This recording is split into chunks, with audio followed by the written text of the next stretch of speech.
Cheese පැස්ට් එකක් හදන්න යන්නේ. අපි බලමු මොනවද ඕන කියලා.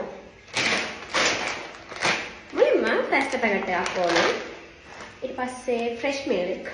මම පොඩි පැකට් එකක් ගත්තේ මොකද මට විතරයි හදාගන්නේ. මම විතරයි ඉන්නේ.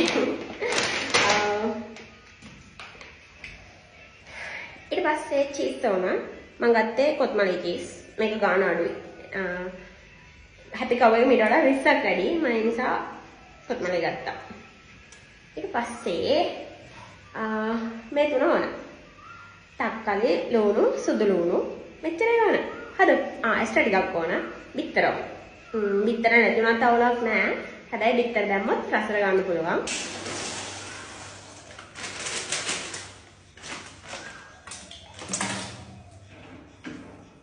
මුලින් පැස්ට් පැකට් එක තඹ ගන්න ඕන.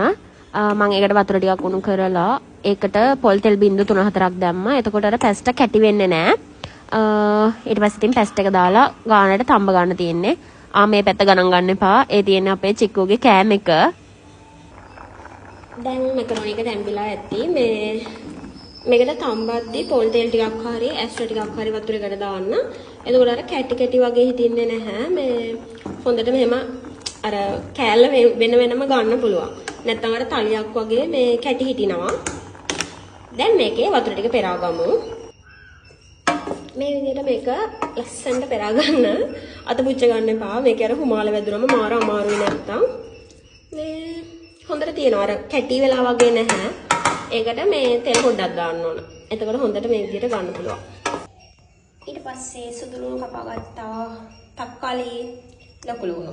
ඊට පස්සේ තෙල් ටිකක් හරි ඇස්ට්‍රා ටිකක් හරි මේ විදිහට රත් වෙන්න තියලා ඒකට සුදු ලුණු, ඊට පස්සේ කපා ගන්න ලොකු ලුණු, ඊට පස්සේ තක්කාලි.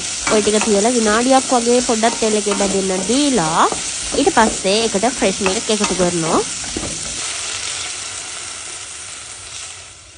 ෆ්‍රෙෂ් මිල්ක් එක විනාඩි 3-4ක් වගේ රත් වෙන්න දීලා මම ඒකට ලුණු කුඩු, ඊට පස්සේ ගම්මිරිස් කුඩු පොඩ්ඩක් වෙන්න ගම්මිරිස් කුඩු ටික වැඩිපුර දා ගන්නවා.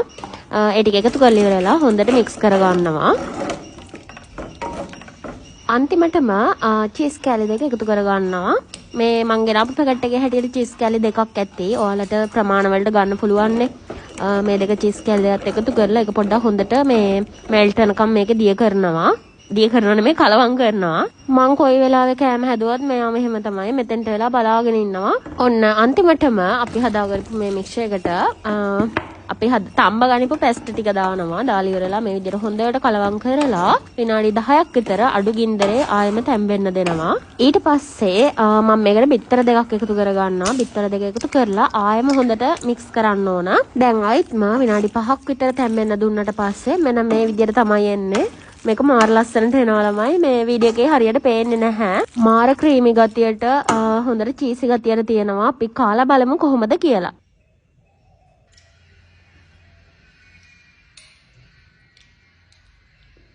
ඇත්තටම මාර රසයි ළමයි. මේ හැදුවේ මම ගොඩාක් කාලෙකින් ඉස්සර ගෙදර ඉන්න දවස්වල අපේ නංගි හදනවා.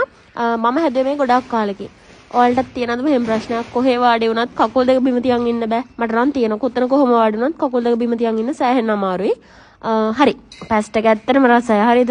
ඔයගලන් හදලා කාලා බලන්න. හැදුවොත් මටත් කියන්න. ගිහින් එන්නම්. බයි බයි.